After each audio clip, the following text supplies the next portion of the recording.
I remember my first hike, which was actually up Mount Tom in Woodstock. And part of what my mom's nature and who she was, she both liked the exercise and she liked to push herself, but she also just was an observer of nature and the outdoors and people. And so a big part of it was just as we were hiking up the mountain, is stopping to do things like climb a rock or grab a snack or look at a bug or find some really cool plant or flower. She especially loved any kind of spring wildflowers or any wildflowers any time of the year.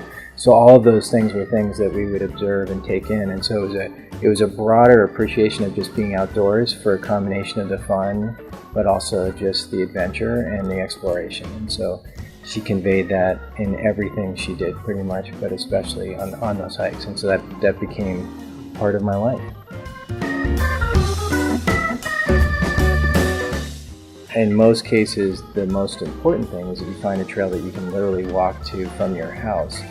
Not everybody can find that, but if you can, I think that from a daily practice, daily exercise, or in my case, if I'm taking my dogs out, which is a combination for me, a part of my own mental and physical health, and also taking my dogs for a walk, that really doesn't necessarily require the walk out the door, but that's the best case scenario. And if not, then the next one is what's the closest drive.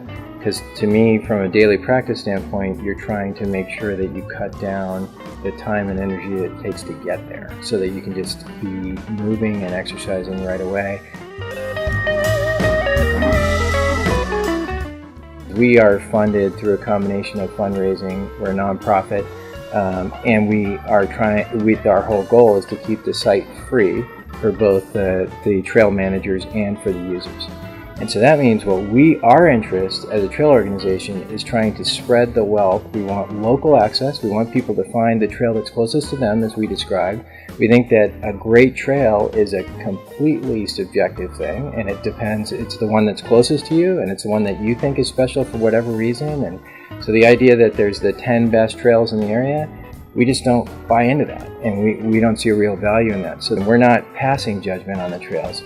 We rotate a group of trails that they're just trails that are highlighted, but that just rotates through mostly randomly. There's a little bit more in there. It might be newer trails and other kinds of things, but we just keep rotating it through. Say all these trails are special in their own way, and they're certainly special to the people that are near them. And so that's what our goal is. That's what we're trying to do.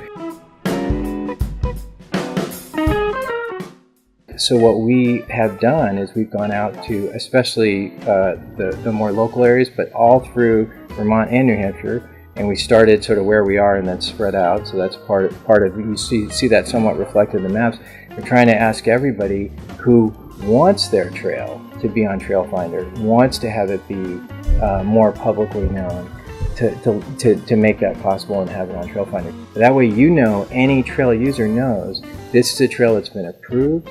The information is actually from the local folks. It's not from somebody nationally. So if the parking area is changed, that information is going to be on there. Whatever it is, it's all going to be on there. If a trail's closed, it's going to be on there.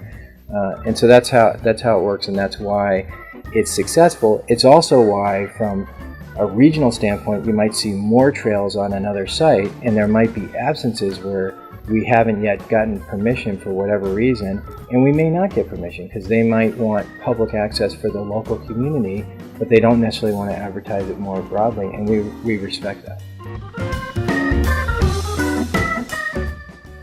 We're excited at the Upper Valley Trails Alliance because fairly soon, as students finish up their school years, we'll be starting up our high school trail corps, and the high school trail corps is basically sort of a combination of first job and fun, sort of like camp and job for high school students in the Upper Valley.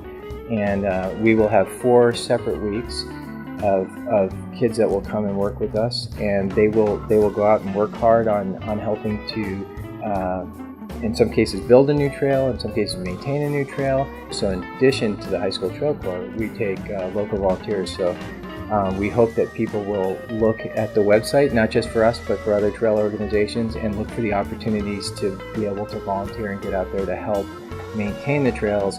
definitely use them, and that's we want people out there doing that. But it would be great if people would also either just carry a bag with them and pick up garbage as they see it, and clear stuff out of the trail as they're walking, just if there are branches and things that are easy to move.